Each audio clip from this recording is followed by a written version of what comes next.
Nshuti bakunzi ba Prince Robert Rwanda, ndabasuhuje. Umwami Yesu nakomeza abishimire kandi akomeze abarindishe ubuntu bwe, urukundo rwe, amahoro n'imbabazi ze n'ineza ye bibe ku buzima bwanyu n'abanyu n'ibyanyu. Mbifurije kubaha ikaze muri iki kiganiro. Uwiteka nakomeza abishimire. Uyu munsi turi ku itariki ya 7 ukwezi kwa 4 2026. Twatangiye icyumweru cy'icyunamo hano mu gihugu cyose cy'u Rwanda, twibuka jenoside yakorewe abatutsi 1994. Reka mbabwire ngo twibuke twiyubaka, hanyuma abizera abakristu tunakiranuka. Ibi bivugiye iki? Iyo umuntu akiranuka, kwiyubaka biroroha. Imana ibahe umugisha. Bahaye ikaze rero muri iki kiganiro. Ni ikiganiro tujye kuganira cyitwa Gospel Talk. Murabizi ko tuganira iki cyumweru cyose. Nifuje ko nzajya nkora ibiganiro biri spiritual, donc tuganira kuri spiritual. Ndabizi neza hano kuri Prince Robert Rwanda ntabwo twigeze dufata umwanya ngo tuganire ku biganiro by'isi y'umwuka, ariko nifuje ko iki cyumweru Imana uko izanshoboza, uko Umwuka Wera azanshoboza, tuzagenda tuganira kandi bizagenda neza. Mbahaye ikaze rero, mwebwe mwakoze subscribe, namwe mugiye kuyikora kugira ngo Imana y'amahoro ikomeze ibishimire, ubuntu n'urukundo rwayo rwinshi ari byo biba ku buzima bwanyu. Uyu munsi ikiganiro nateguye ko tugiye kuganira ni ikiganiro kivuga ngo ese ubugingo bwanjye, umwuka wanjye n'umubiri wanjye birarinzwe, nta mugayo ubiriho? Ese umwuka wanjye, ubugingo bwanjye n'umubiri wanjye birarinzwe, nta mugayo ubiriho? Ndakurarikira rero kubana natwe. Abantu benshi ntabwo bajya bamenya gutandukanya icyitwa umwuka, ubugingo n'umubiri. Byakorohera umuntu kumva umubiri cyane kuko uri touchable, kuko we ufatika, ariko byagora umuntu kumwumvisha icyo bita ubugingo ndetse n'umwuka. Iki kiganiro rero ndashaka ko tuganira kuri ibi bintu bitatu, tukanabitandukanya, noneho wowe ukamenya ngo ese ndi mu barimbuka cyangwa se ndi bo mu bwami bw'Imana. Muribuka ko tuvuye mu bihe bya Pasika. Ejo bundi nanditse kuri stati yanjye n'abandi, njye ntabwo nizihiza Pasika nk'uko abanyamadini bayizihiza. Pasika yanjye imbamo umunsi ku munsi, nta munsi runaka uri point ngira ngo uyu munsi ni uwa Pasika. Urupfu rwa Yesu Kristo no kuzukwa kwe no kugaruka kwe bimbamo, ndabigendana, bihoramo. Donc mpora muri Pasika, simbyibuka kuko ari umunsi umwe wabaye. Njye urupfu rwa Yesu Kristo n'umurimo yakoze wo kunshungura biba muri njyewe, mbana nabyo, ngendana nabyo. Sirituke ugiye kufikisinga umunsi Yesu yapfiriyeho, abenshi ntibanawuzi, bigenda bigenwa na Kiliziya Gatolika uko ishaka. Ariko njyewe wizera urupfu rwa Yesu Kristo, yaba biri mu kwa mbere, yaba biri mu kwa 10, yaba biri mu kwa 8, umunsi ku munsi urupfu rwa Yesu Kristo ndwibuka, rumbamo, runyibutsa, ni ikimenyetso cy'imibereho yanjye. Ntabwo ari byo nje kwigisha. Ndagira ngo tuganire uyu munsi, duhere ku cyitwa umwuka, twinjire ku bugingo, tujye no ku mubiri. Iyo tuvuze umwuka ntabwo ari uyu mwuka w'umuyaga, ntabwo ari uyu mwuka wo guhumeka, nubwo bijya kugira n'isano. Ni umwuka utwara umuntu w'inyama n'amaraso. Iyo tuvuze umuntu w'inyama n'amaraso, iyo tuvuze inyama tuba tuvuze umubiri. Twavuga amaraso tukavuga icyo bita ubugingo. Murabizi Imana yagiye ibuza Abisirayeli kujya banywa amaraso. Donc hari icyo Imana yabaga ishaka kwigisha muri bo. Reka dukomeze ikiganiro cyacu. Mu buryo bwo gutwara umuntu, kugira imbata umuntu, murabizi ba Pawulo, ba Yohana, ba Petero n'abandi bizera na ba Yuda, iyo bajyaga kwandikira amatorero baravuga ngo njyewe Yohana imbata y'umwami Yesu duhuje gucungurwa amakuba, ibyago. Ndashaka kuvuga kuri ako kantu, icyo bita imbata. Kugira ngo umuntu abe ari imbata ni uko hari ubutware bw'umwuka umuyobora, atari uko muri we nawe afite ubutware, ariko akaba ari ubutware bw'uwo mwuka umuyobora. Reka dufate urugero hano mu isi, abantu bafite abakozi bakoresha. Donc ntago abakozi bakora ibijyanye n'ibyo bashaka gukora, ahubwo bakora ibijyanye n'ibyo umukoresha ashaka ko bagize gute bakora. Nibyo bita gutwarwa. Imbaraga rero itwara umuntu w'inyama n'amaraso, iyo mbaraga yamugize imbata yitwa umwuka. Habaho uburyo bw'umwuka. Mu by'umwuka habaho uburyo bubiri: hari umwuka w'Imana n'umwuka wa Satani. Iyo tuvuze ngo umwuka w'Imana, ni umwuka utwara umuntu mu buzima bujyanye no gukiranuka. Umwuka wa Satani ni umwuka umenyesha umuntu ikibi n'icyiza bishamikiye mu buzima bwo gukiranirwa. Imana ibahe umugisha, aha ndumva mubizi muri kubyumva.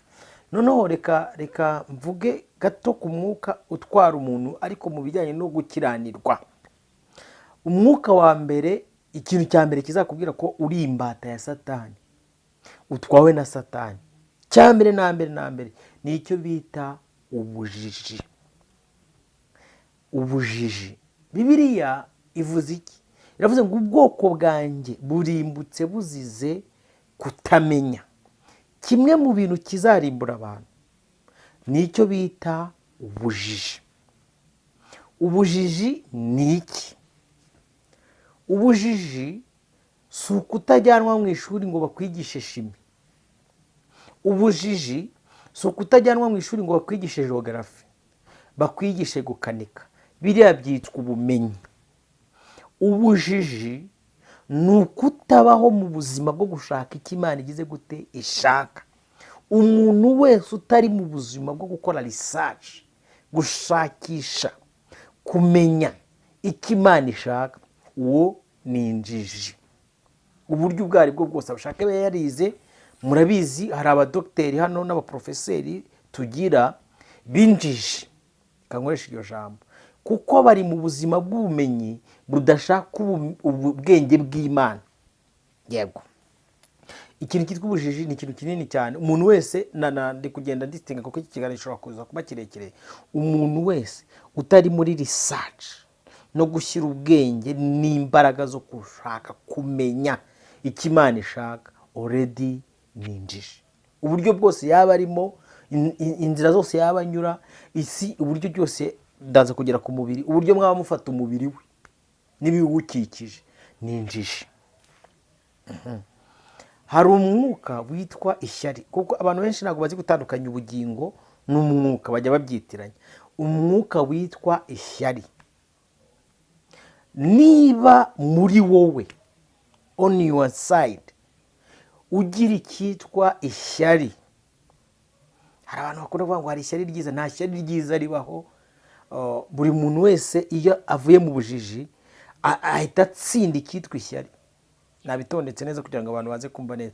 Umuntu wese iyo aretse ubujiji, kuko ubujiji nibwo butera ishyari, iyo umuntu avuye mu bujiji ahita areka icyitwa ishyari.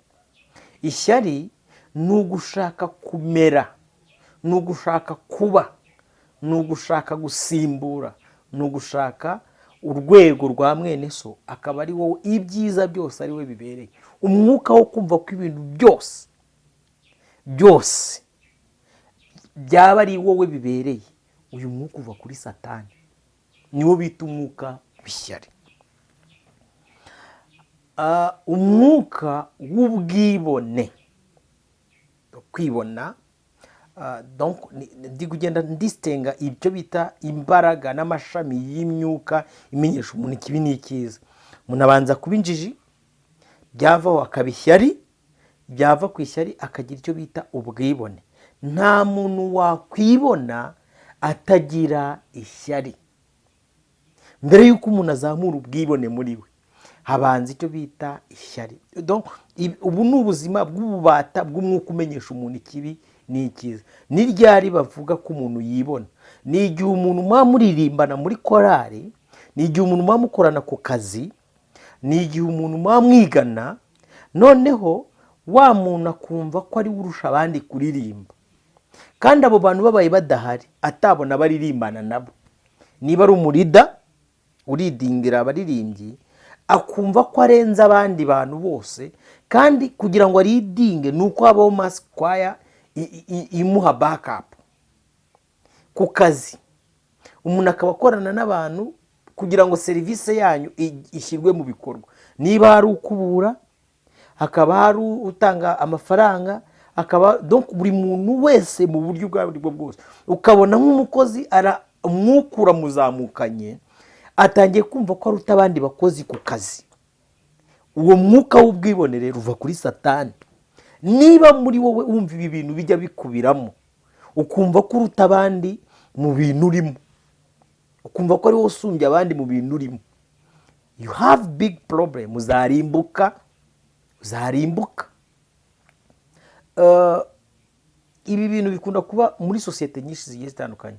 Umuntu akaba ari umukinnyi w'umupira, akinana n'abandi bantu 11, kugira ngo umupira umugere ajye gutsinda igitego nuko abandi bakorana, ariko yamara kugitsinda agatangira kumva ko ari urenze aba. Ntabwo barenze, ahubwo iyo ufite umwuka w'Imana uhagarara mu mwanya wawe.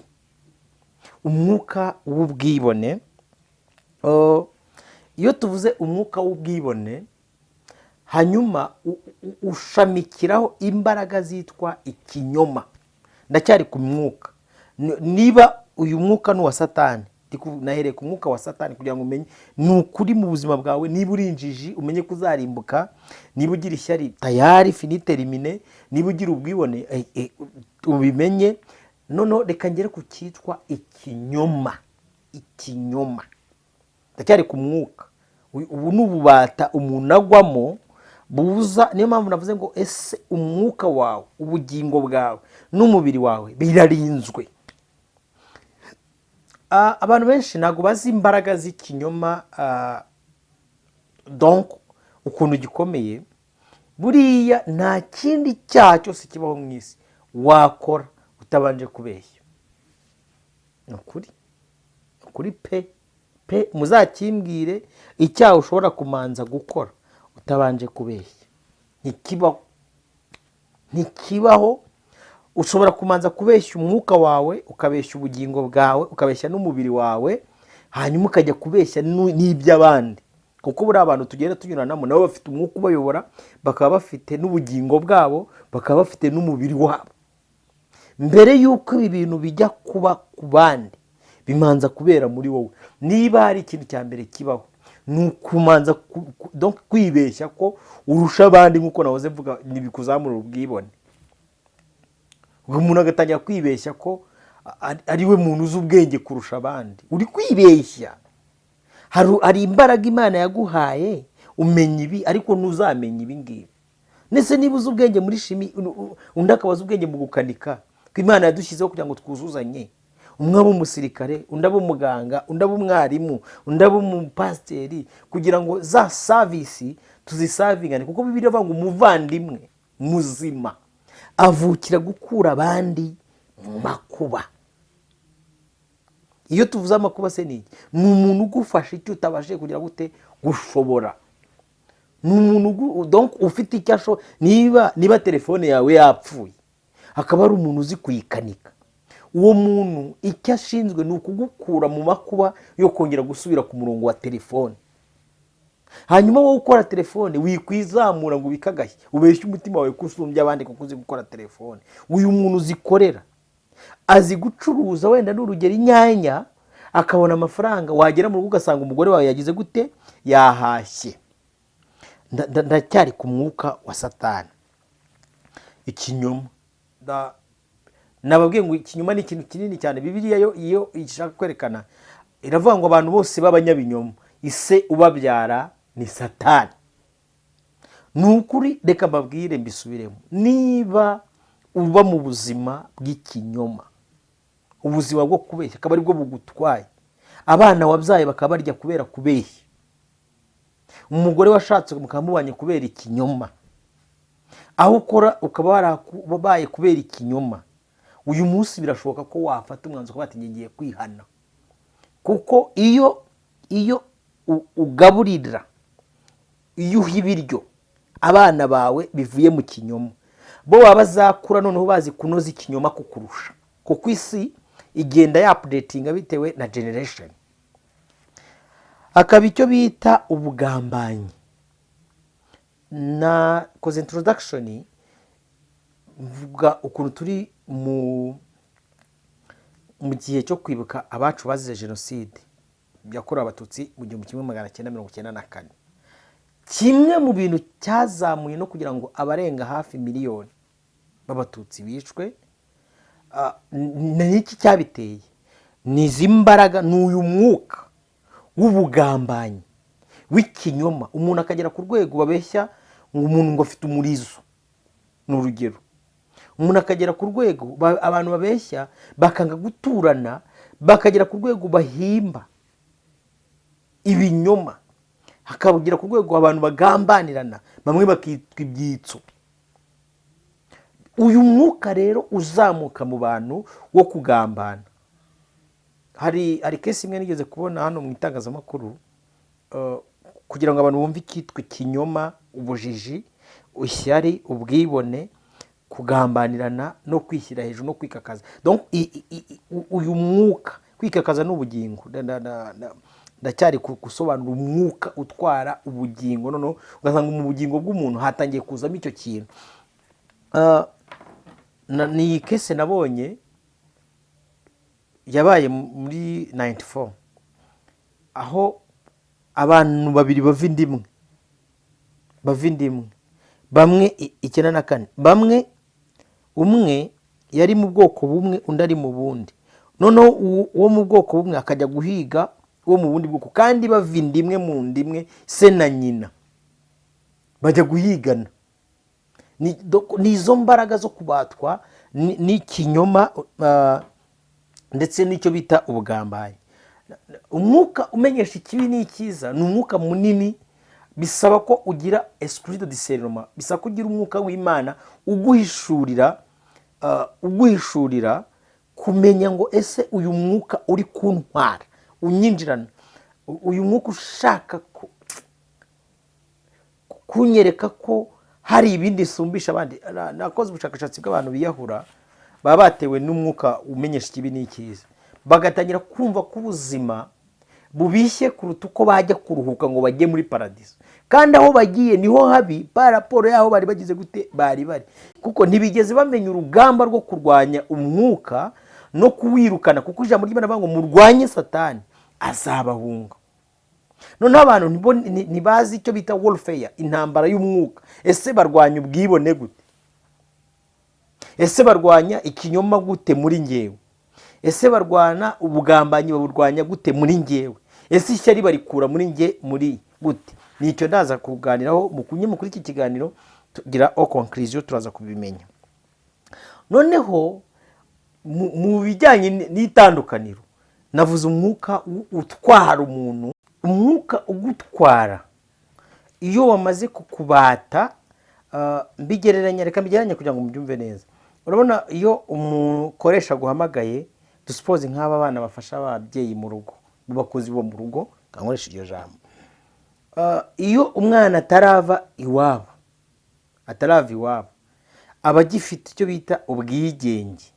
Iyo ari mu nzira aba yatangiye gutwarwa, ariko bafite uburenganzira bwo kuba yakisubirira iwabo.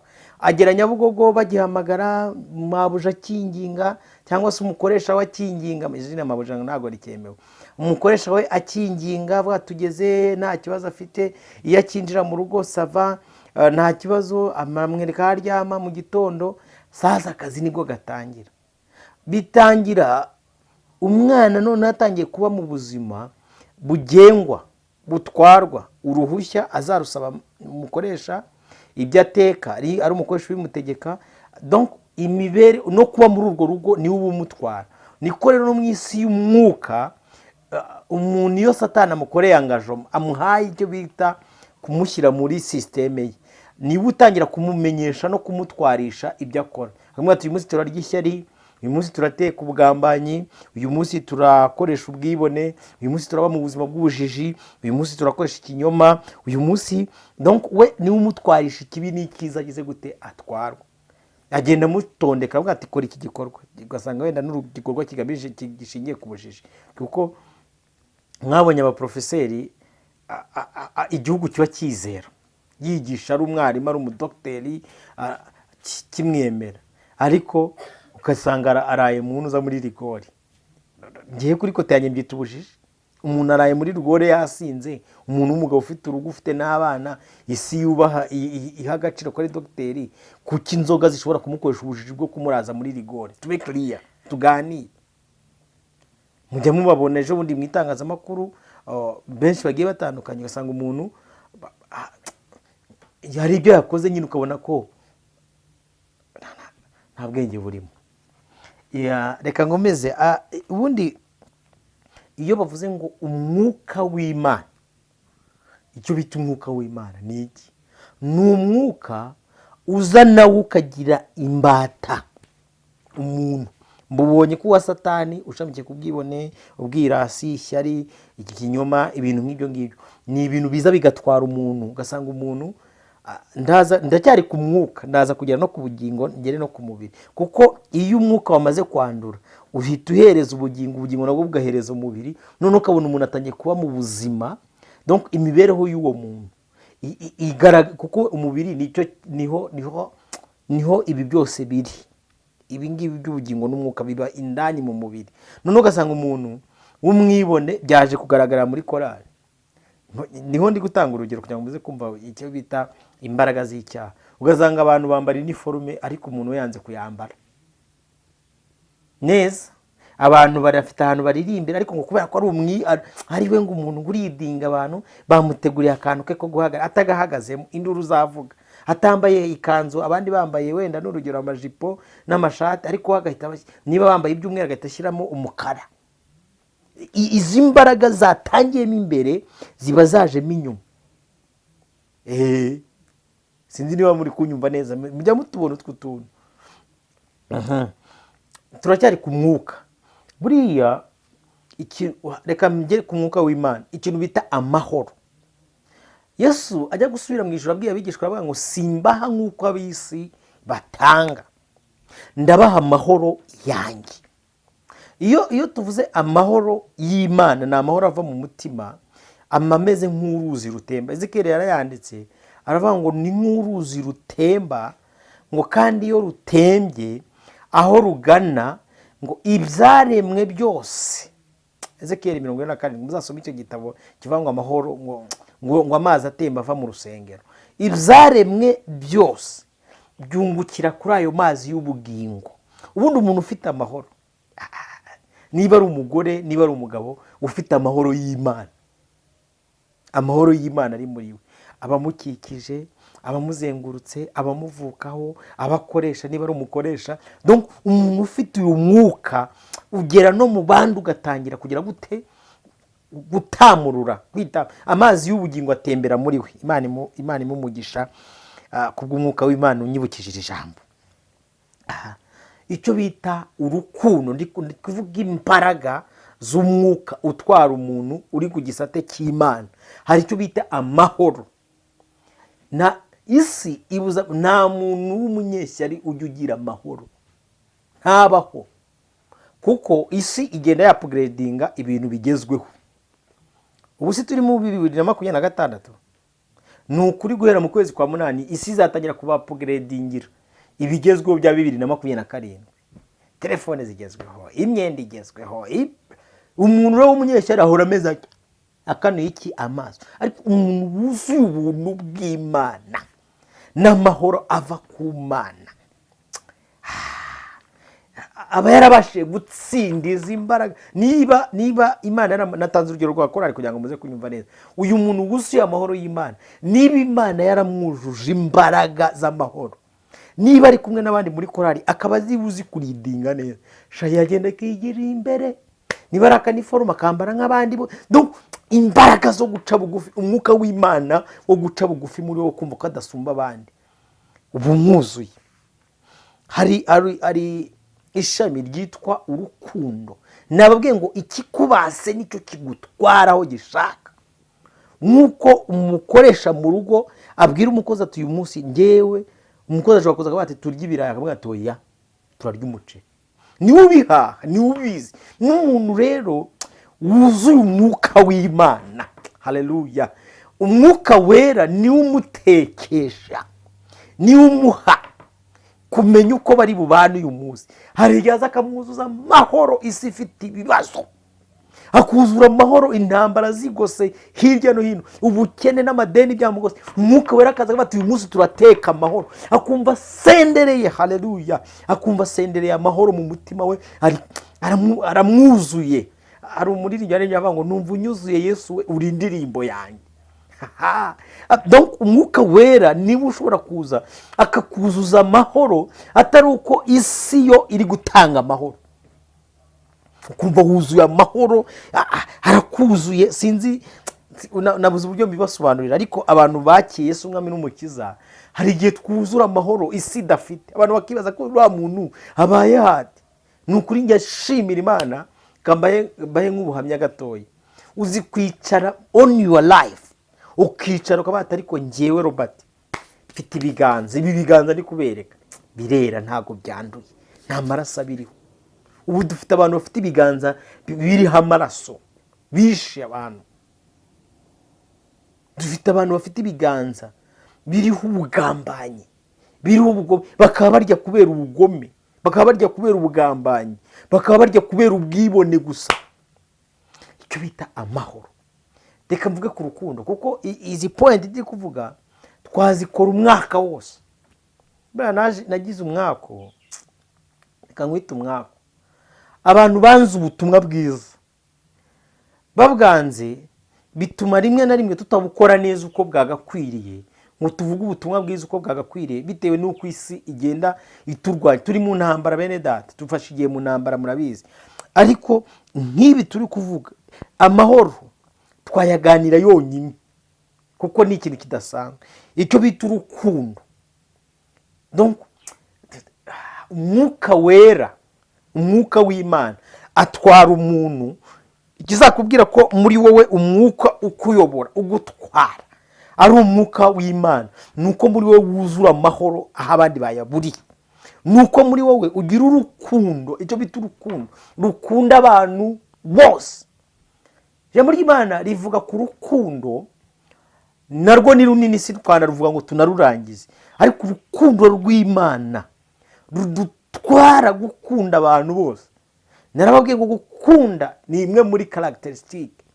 Ibi ndi kuvuga nibwo bugingo bw'Imana. Hanyuma umuntu ufite Imana muri we abatwawe n'uyu mwuka w'Imana, na umwuka we utangira gubaho nk'ubuzima nk'ubw'Imana.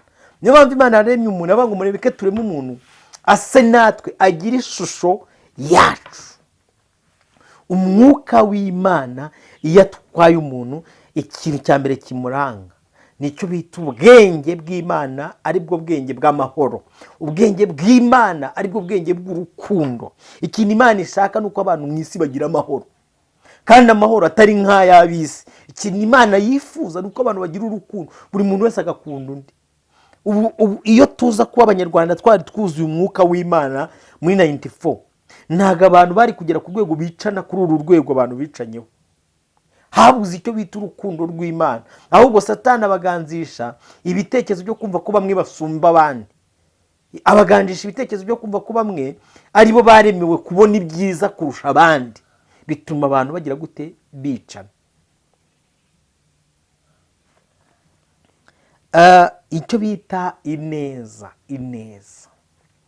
Ubundi ikintu kizakuvuga ko wuzuye umwuka w'Imana, igihe cyose uzumva ineza iri kubira muri wowe. Ukumva umwuka wera gutekesheje kugira neza. Icyo bita ineza. Ineza ni umwuka uva ku Mana. Kugira neza, icyo bita ineza. kandi ineza idashamikiye ku kurondana, ineza idashamikiye ku kunenana. Hari abantu bagira ineza yo kunenana. Ineza y'Imana ukumva iri muri wowe. Niba wariye ukumva n'abandi bakariye, niba wambaye ukumva n'abandi bakambaye, niba wabonye, donc ineza y'Imana ikumvira kuzuye. Ni iki kimenyetso kikwereka ko umwuka w'Imana ari muri wowe? Dore nibi bikubwira ko uzajya mu ijuru. Kuko ikimenyetso kikubwira kuri umwana w'ubugingo buhoraho nuko muri wowe habamo amahoro yuzuye, nuko muri wowe habamo ineza y'Imana, nuko muri wowe habamo urukundo rw'Imana, kumva wagira, kumva ko nubona mu buzima bwawe uri nyirakigunu, ukumva ko utagirira abantu neza, bababaye, abashavuye, imfubyi, abapfakazi, ukumva nta neza iba muri wowe. Wikwirwa ujya gushaka mu gihe mu ijuru ntabyo byajyamo. Ni ukuri nta mwuka w'Imana ufite. Kandi Bibiliya ivuga ngo ufite uwo mwana niwe ufite ubugingo buhoraho. Umuntu uzi umwuka wera, Imana nihagara ku bicu izahamagara abantu bafite amahoro mu mitima yabo, izahamagara abantu bafite urukundo mu mitima yabo, izahamagara abantu bafite ineza mu mitima. Sibyo Yesu yavuze se ngo najya guhemba ngo azarobanura intama mu ihene. Avuga ati muze data we yahaye iki umugisha, nari nambaye ubusa muranyambika. Yego, icyo bita gukiranuka. Bibiliya iravuga ngo hari gukiranuka kwa Yeshuwa. Gukiranuka ni umwuka uva ku Mana. Nta muntu wakiranuka atafite umwuka wera. Ntibibaho. Ubu bupfura, abantu benshi akunda kuvuga icyitwa ubupfura. Ubupfura ni inteko, donc ni indyo iva ku mwuka wera. Ubupfura. Yesu abaho umugisha. Noneho ngiye ku cyitwa ubugingo, ndihuta kuko ndabona iminota yatangiye kudufata. Ingaruka zose z'imibereho y'umwuka twabonye ugutwaye nizo bita ubugingo. Donc effet, donc umusaruro w'umwuka ugutwaye niwe utanga icyo bita ubugingo. Ubundi ikintu kikubwira ko uzarimbuka ni ubuzima ukura mu mwuka ugutwaye. Ikintu kikubwira ko ufite ubugingo buhoraho ni ubuzima butangwa. Iyo tuvuze effect, reka nange urugero kuri malaria nibwo muraza kubyumva neza. Ubundi malaria ni umwuka, sibyo, uva mu mubu. Noneho uwo mwuka utanga nizo bita ubugingo. Nananze urugero kugira ngo mubyumve neza. Urumva umubu uraza ukaruma umuntu, ukoherezamo umwuka witwa malaria, kuko malaria is not touchable, ntabwo ifatika. Hanyuma ariko malaria igeze mu mubiri, ukugutitira, ukugutengurwa, kwa kuntu umuntu atengurwa atitira. Donc reka tubigeranye n'ubugingo. N'umwuka w'Imana tumugeranye nka malaria. Iyo umwuka w'Imana aje muri wowe, haleluya, akakwinjiramo, niyo mpamvu uzabona bamwe banawuzura ukabona baratitiye. Bajya batera story ngo malaria n'umwuka wera biratitiza. Bitanze urugero kugira ngo mubyumve neza. Donc niba umwuka w'ubugingo bw'Imana bukurumye bukakwinjiramo, imbaraga zo gutengurwa no gushishira nibyo bita ubugingo. Umuntu ufite ubwo buzima rero bw'imbere, la vie, ubuzima bw'umwuka wamwinjiyemo. Ndumva Imana itangiye kugenda ibimishura neza. Umuntu ufite ubuzima, donc hari umwuka ubanza kukwinjiramo. Iyo ari umwuka wa Satani, ni umwuka ukumenyesha ikibi n'icyiza, ugatangira kumva ko uruta abandi, ugatangira kumva ko usumbya abandi, ugatangira kumva ko urusha abantu ubwenge. Umuntu akajya akabeshya abantu akagira ngo abarusha ubwenge, kubera umwuka wamwinjiyemo, akamera nk'umuntu wishe mu murimo w'ubunyobwa. Buriya hari abantu bazana ibinyoma mu isi, mukabeshya abantu, mukagira ngo abantu ntibari kubareba ko muri kubabeshya, bakabihorera. Mumeze nk'abantu bihisha mu murimo w'ubunyobwa. Umugore akajya akabeshya umugabo, akajya nko gusambana n'urugero, sheri, bebe, shubu, ubwo uri kumuha keya kugira ngo ubone ukuntu ujya gusambana. Mapucuri, bebe, uri kumva utubizu tudashira. Uyu munsi ugiye muri anniversaire, ugiye muri anniversaire kandi indyarya imwe n'indyamiriza. Umugabo wawe yafashe telefone ayishyiramo rikoda, ugenda uri kurikodinga kumva n'ahantu uri. Afite GPS, yaraku GPS inze uri kumva, uragenda n'umuntu yakuru akaba Marembo Ineza moteri kugiye ngo muri za brand show hehe irwamagana yajya Muhanga yaryimwe n'indyamiriza. Ariko iyo umwuka wera yinjiye muri wowe, none ubu umwuka wera yanyinjiyemo, asigaye abana natwe niko umuririmbyi yaririmbye, akinjira muri wowe, bwa buzima ya feelings, ya myumvire, ya migenzereze, ya mikorere yamaze kugera muri wowe nitangira kugaragara. Kandi malaria nihishira, niko n'umuntu wuzuye umwuka wera atihishira, nk'uko umuntu wuzuye umwuka wa Satani nawe atihishira. Umuntu wuzuye urwango, umuntu wuzuye ishyari, umuntu wuzuye ibinyoma, ushobora kwibwira ngo warabinogeje uzi kubikora, ariko umuntu ufite urwango ntiwamuyoberwa. Aravuga Yesu, hari ijambo kandi ivuge kugira ngo ndisome kugira ngo mubyumve neza. Yesu we, ndumva afashijwe cyane.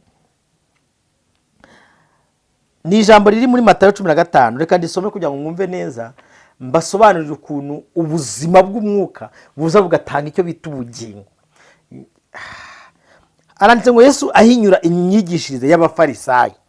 Nuko abafarisayo n'abanditsi bavuye i Yerusalemu baza aho Yesu ari, baramubaza bati, ni iki gituma abigishwa bawe bataziririza imigenzo y'abakera, ntibajabike intoki mu mazi bagiye kurya?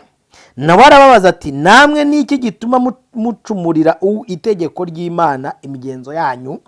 Kuko Imana yavuze iti, wubahe so na nyoko, kandi uti ututse se cyangwa nyina bamwice. Ariko mwebweho muravuga muti, umuntu wese ubwira se cyangwa nyina ati, icyo najyaga kugufashisha nagituye Imana. Aka kantu karakomenza akaganiraho ukwako, numva karimo ikiganiro kinini, ukuntu abantu benshi bashobora kwanga gufasha ababyeyi babo, gufasha abavandimwe babo, bakirukanga amafaranga yabo bajya kuyatanga mu rusengero ngo bari guturira Imana. Ibi ni Yesu wabyivugiye, sinjye wabivuze. Mwabantu mwe mujye musoma ijambo ry'Imana rizababera itabaza, mujye musoma ijambo ry'Imana. Ibi ngibi ni Yesu wabyivugiye, kandi n'uyu munsi abantu baracyabikora. Ubu dufite abantu bazajya kurimbuka kubera icyo bita ubujiji, empty mind, ibitekerezo biciriritse. Wowe papa wawe ari gusabiriza, mama wawe wakubyaye ari mu mage, ari mu makuba, abavandimwe muvukana bafite ibibazo n'intambara, ariko urajya kukwibonesha, wuzuye umwuka wa Satani, wajya mu rusengero. Haleluya, kubw'umurimo w'Imana iki gisenge cy'urusengero nzagisakara. Uzagisakara iwanyu bari kwicwa n'inzara. Ngomeze. Ariko icyo najyaga kugufashisha nagituye Imana. Umeze utyo ntahatwa kubaha se cyangwa nyina. Nuko ijambo ry'Imana mwarihinduye ubusa ngo mukomeze imigenzo yanyu. Mwandyarya mwe, Yesaya yahanuye ibyanyu neza ati, ubu bwoko bushimisha iminwa yabwo, ariko imitima yabo imbakure. Birwa bansengera ubusa, kuko inyigisho bigisha ari amategeko y'abantu. Ahamagara abantu arababwira ati, nimwumve musobanukirwe, ikintu kijya mu kanwa si cyo gihumanya umuntu, ahubwo ikiva mu kanwa nicyo kimuhumanya. Maze abigishwa baramwegera baramubaza bati, uzi yuko abafarisayo barakajwe no kumva ayo magambo wigisha? Arabasubiza ati, ni igiti cyose data wo mu ijuru atateye kizarandurwa. Nimubareke ni abarandata impumyi, kandi nabo bahumye, ariko impumyi iyo irandase indi zombi zigwa mu mwobo. Petero aramusubiza ati, dusobanurire uwo mugani. Aramubaza ati, mbese namwe ntimurajijuka? Nimuzi yuko ikintu cyose kigiye mu kanwa kijya mu nda kikanyura mu nzira yacyo, muri appareil digestif cyagenewe, ariko ibiva mu kanwa biba bivuye mu mutima, nibyo bihumanya umuntu, kuko mu mutima w'umuntu ariho haturuka ibitekerezo bibi. Donc effet, icyo bita ingaruka z'umwuka uri mu mutima w'umuntu, nizo ziza hanze zikagaragara. Hamo kwiba, ukubeshyira abandi, n'ibitutsi. Ibyo nibyo bihumanya umuntu, ariko kurisha intoki zitazabice mu mazi ntago byahumanya umuntu. ariko kwica no gusambana no guheheta no kwiba no kubeshyira abandi n'ibitutsi n'ibindi, ibyo nibyo bihumanya umuntu. Mwakire neza ijambo ry'Imana, hari ubwo ari njye waryanditse. Imana ibaha umugisha.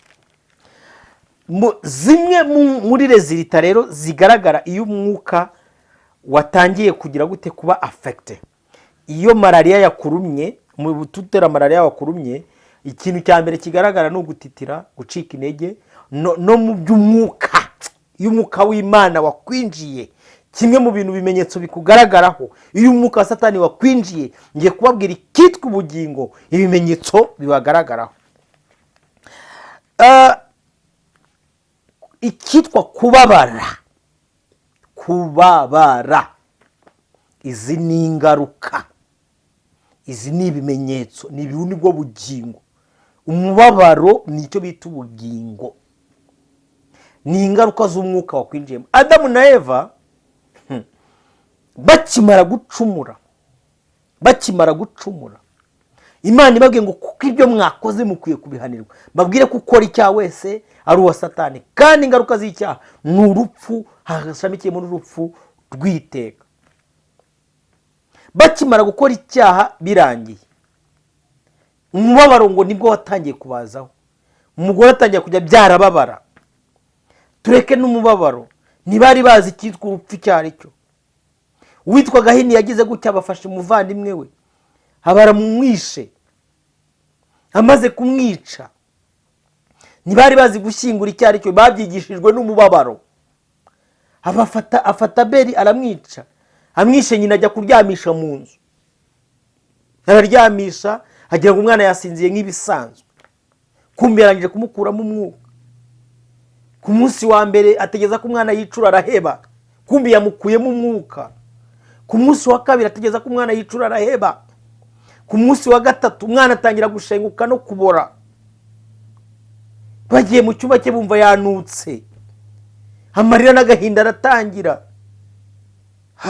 Batangira ku bito bita kubabara. Iyo umuntu akoze icyaha, iyo umuntu atwarwa n'icyaha, kimwe mu bintu byerekana ko ubugingo bwawe bwaboze, bwagize ikibazo, nicyo bita umubabaro udashira. Ubu abantu benshi bari mu nzu y'imbohe bamazemo imyaka 30, ni imbaraga z'icyaha cyo gufata bene se babanya. Buriya niba ari jenoside mbi yabaye mu Rwanda, ni ukubona abaturanyi, abavandimwe, abantu bashatse ahantu hamwe bicana, bahemukirana, bagambanirana. Imbaraga rero z'icyaha iyo zikubaye, niba uri mu buzima bw'umubabaro, ubuzima bw'ingaruka z'ibyaha wakoze, ngiki cyo bita rezilita, ngiki cyo bita ubugingo. Ikintu kizakubwira ko ubugingo bwawe buri atame, bufite ikibazo, ni ukuba wicara ubabaye. Njye mbwira abantu ngo ndebe icyo Imana indebaho kurusha icyo abantu bandebaho. Yesu ashimwe. Cyo bita umubabaro. Ndaza gutanga rezilita. Niba ubuzima bwawe buri mu buzima bw'umubabaro udashira, ukajya wumva umubabaro uri kukubiramo, umutima wawe urenda guturika, menye ko hari ikibazo ufite mu mwuka. Icyo kintu cyakubabaje ni umwuka ugutwa, wabaye imbata yacyo. Hari buriya narababwiye ngo Imana yihamagara umuntu, haleluya, imuhamagarisha ibyago cyangwa ibyaha. Iyo Imana ishaka guhamagara umuntu, kuko nibyo mwahisemo abana b'abantu, rimwe na rimwe bahamagara muhaza ibyaha, abandi kabahamagarisha icyo bita ibyago kugira ngo mubashe kuyitaba. Yesu we, ndumva nuzuye umwuka wera. Bibiliya ngo amakuba n'ibyago by'umukiranutsi ni byinshi, ariko ngo Uwiteka we amufasha muri ibyo byose. Hari icyo bita kwishima. Kwishima ni rezilita, ni imbaraga iba mu muntu mo imbere kubera umwuka yuzuye. Icyo bita ibyishimo ni result of spirit ibiri muri wowe indani. Ese ibyishimo ugira, kuko buriya n'abantu batatswe n'umwuka wa Satani bagira ibyishimo. Nagwambye ngo umuntu umwibone, uri kumva, umwibone nakubwiye ngo uri kujya muri korari akambara imyenda itabeze, aba yishimye, hari n'ukuntu baririmba, none yabona abantu bose aribo bari gukomera amashyi,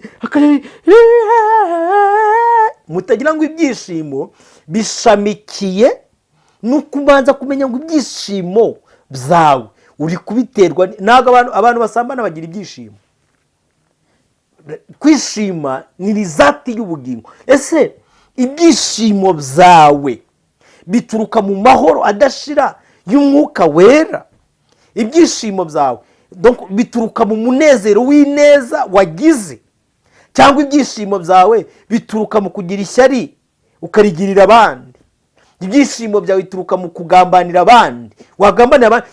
Hari abantu, reka mbabwire, uzi ko hari abantu banezezwa, bishima, bagira ibyishimo ari uko babona abandi bagenzi babo babashyize mu makuba.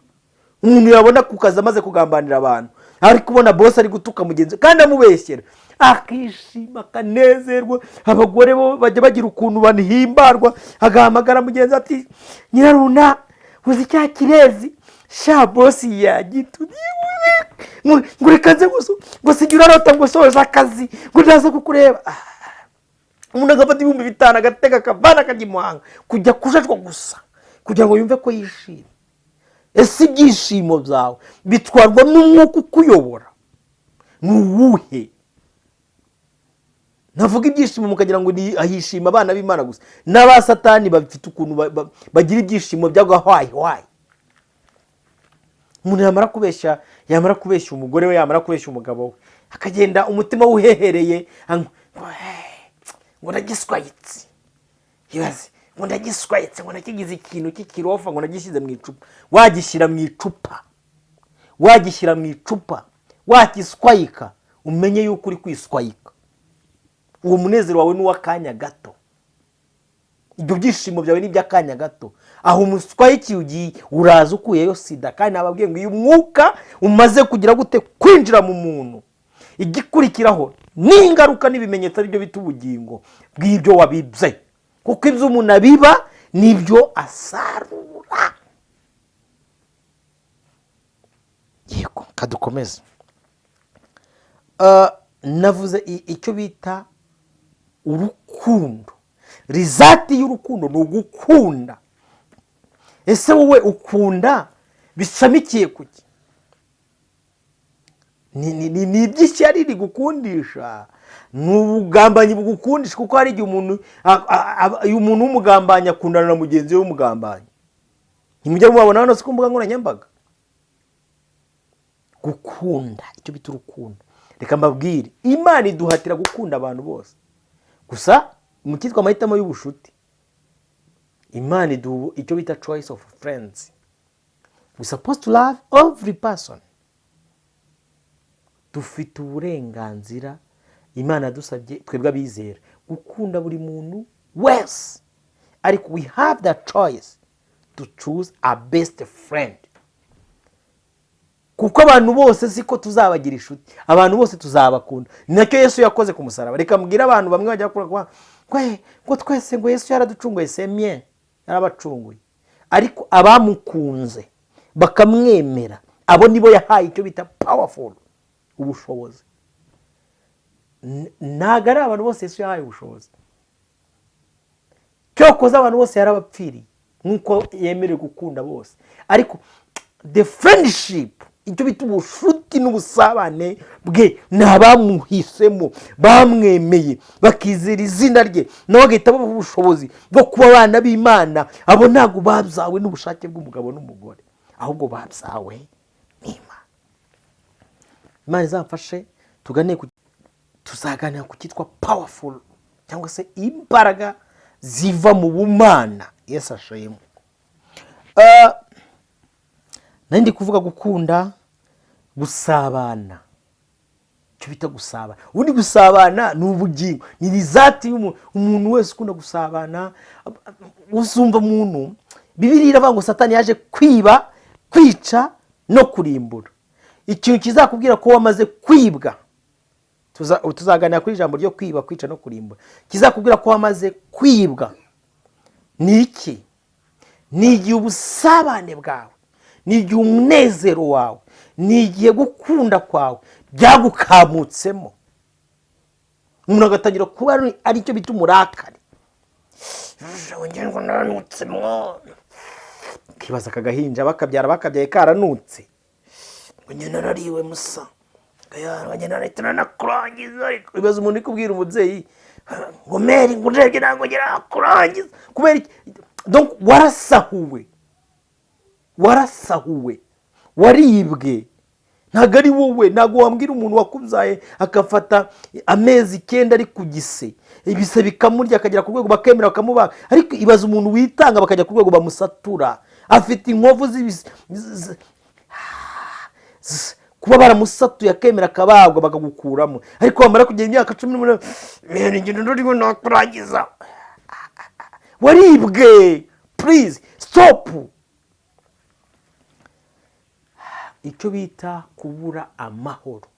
Ndi kugenda hano ubugingo bwo na mixinze kugira ngo wumve niba donc ni zirita y'umwuka ukutwara. Niba ubura amahoro menya umwuka ukutwara. Icyo bita ubwoba, fear. Bibiliya ivuga ubwoba. Ikintu cyitwa ubwoba ni rezilita mbi irabanga abanyabwoba n'abatizera. Ku gahunda yabo baciriweho iteka. Umuntu utagira ubwoba asabaho. Navuze ubwoba bujyanye n'izi rezilita twavuze. Nubwo ugira ishyari babizi abo ugira ishyari usoza ukanezerwa ukagitega amatike ngo nabivuze, wasoza umutima utaha umutima ufite ubwoba ati uriya muntu nahemukiye bite. Uzaba abantu babibone.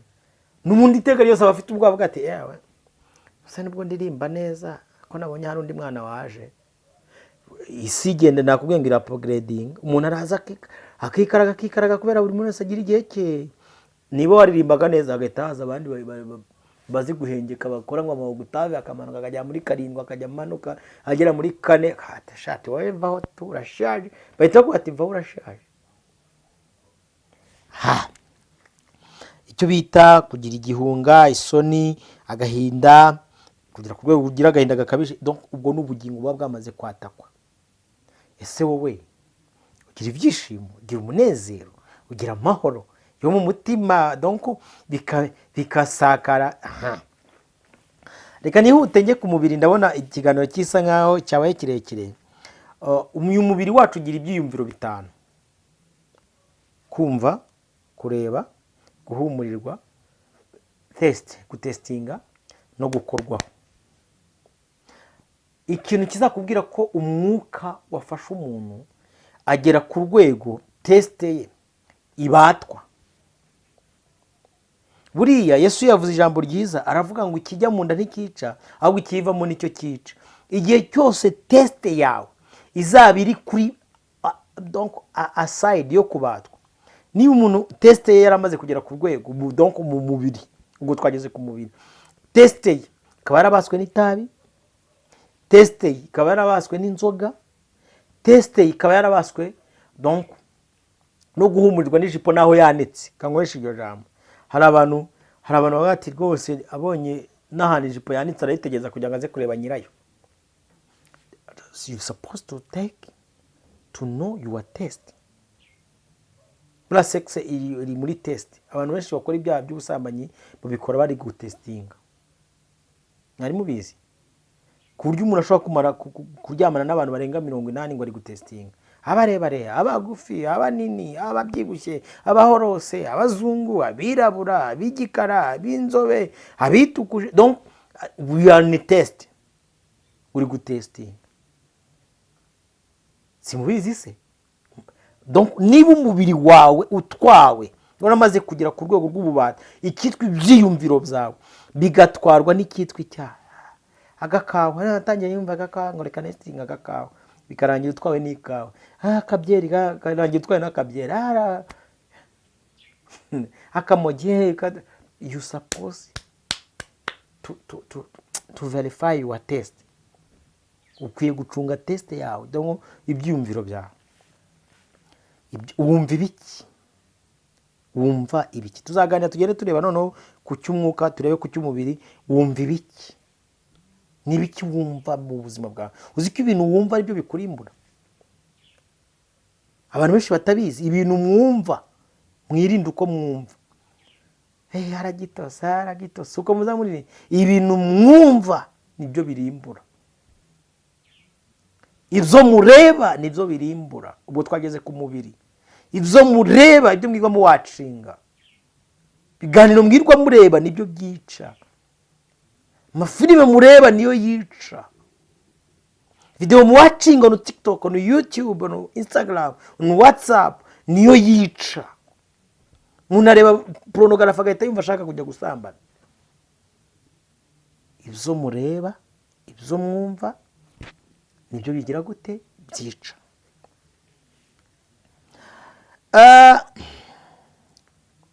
Hari umwuka uva kuri Satani wataka umubiri bikagaragarira abantu bose. Umwuka witwa kutanyurwa.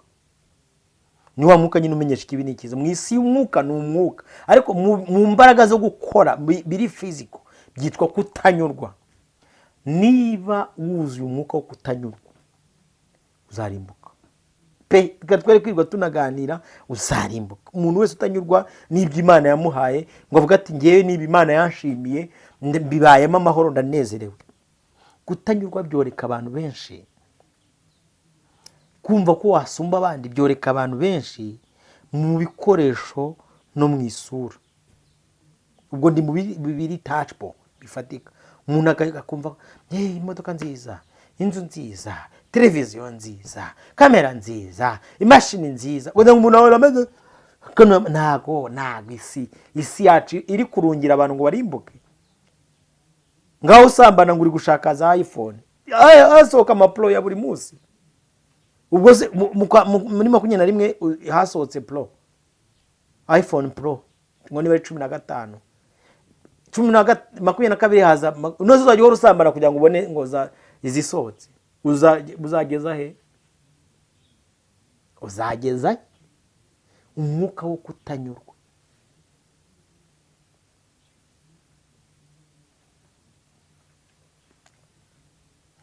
Buriya abantu benshi ntabwo bajya bayibishurirwa. Iyi myuka yo kwitukuza ivahe? Imyuka yo kwitukuza kugira ngo umuntu abe distingue, atandukane n'abandi. Niba waravutse wirabura ukabura igikara, bigutwaye iki? Tatuwaje ugasanga umuntu afashe umubiri wose.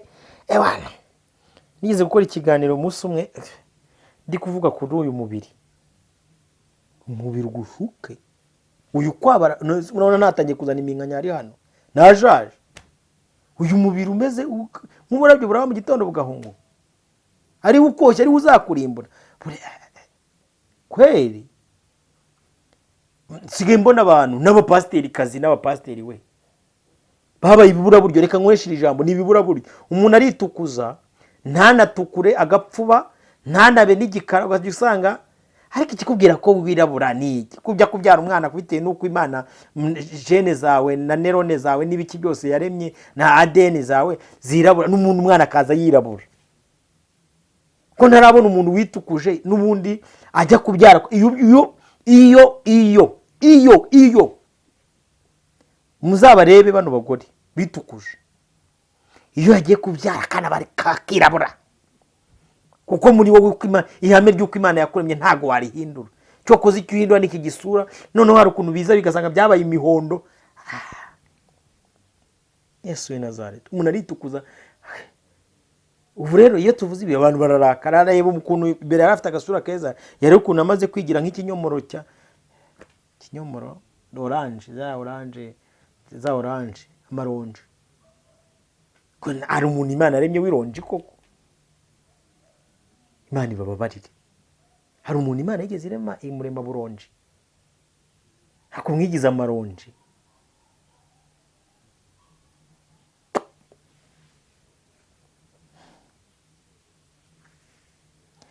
Ni byinshi tuzaganira iby'imibiri. Umubiri tuvuzeho twavugaho kwawo, kuko hari imbaraga mubonesha. Aya marira mubona atemba donc ni resultat z'ubugingo. Noneho baba butangiye gushyira hasi, gukena, gusubira inyuma, kwaburwa. Tuzaganira noneho turebere hamwe ukuntu iyo umuntu atanze umubiri we. Nibagiye kubabwira mu kijyanye n'umwuka wo gutanga ibitambo. Donc tuzagenda tuganira iyo umuntu amaze gutanga umubiri we akawutangisha umwuka umuyobora, birongera bikagaruka hano mu mubiri bisanzwe. Usanga umuntu abadayimoni baramwinjiriye, yabaye ntamenya, donc ubwiza bw'Imana bwamuvuyeho, isura y'Imana yamuvuyeho, urukundo rw'Imana rukamuvaho. Reka mbashimire ko mwabanye natwe muri iki kiganiro, bareke kuza kurikira ibiganiro byacu by'ubutaha nakagaruka. Shalom shalom.